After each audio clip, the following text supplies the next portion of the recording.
திருச்செந்தூர் கோவிந்தம்மாள் ஆதித்தனார் மகளிர் கல்லூரியில் 2026-2027 கல்வியாண்டிற்கான மாணவர் சேர்க்கை நடைபெறுகிறது. கடலூர்ல ரவுடியோட சேர்ந்து வழிப்பறியில ஈடுபட்ட காவலர் கைது செய்யப்பட்டிருக்காரு. அண்மை செய்தியாக பார்த்து வருகிறோம்.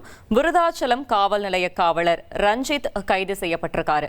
மேலும் தகவலை செய்தியாளர் தேவநாதன் வழங்கிட கேட்டோம். தேவநாதன், வணக்கம். இந்த சம்பவம் தொடர்பான முழு தகவலையும் சொல்லுங்க. கடலூர் மாவட்டம் விருத்தாச்சலத்தை சேர்ந்த 3 இளைஞர்கள் ஒரே வாகனத்தில் சென்று கொண்டிருக்கிறாங்க.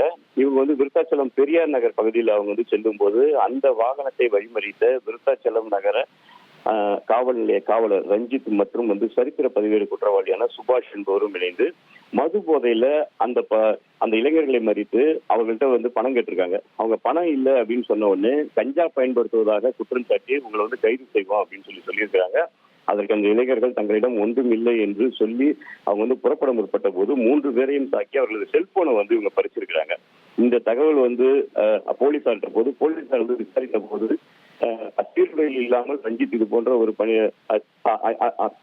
செயலில் ஈடுபட்டது கண்டுபிடிக்கிறாரு. இதனை கேள்விப்பட்ட கடலூர் மாவட்ட காவல் கண்காணிப்பாளர் ஜெயக்குமார் இருவரும் கைது செய்ய உத்தரவிடுறாரு. அதன் அடிப்படையில பார்த்தோம் அப்படின்னா 6 பிரிவுகளின் கீழ் வழக்கு பதிவானது செய்யப்படுது. அதன் அடிப்படையில விருத்தாச்சலம் காவல் நிலைய காவலர் ரஞ்சித் மற்றும் சரித்திர பதிவேடு குற்றவாளியான சுபாஷ் ஆகிய இருவரும் தற்போது கைது செய்யப்பட்டிருக்காங்க.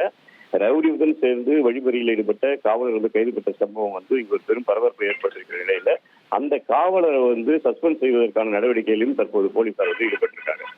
திருச்செந்தூர் கோவிந்தம்மாள் ஆதித்தனார் மகளிர் கல்லூரியில் 2026-2027 கல்வியாண்டிற்கான மாணவர் சேர்க்கை நடைபெறுகிறது.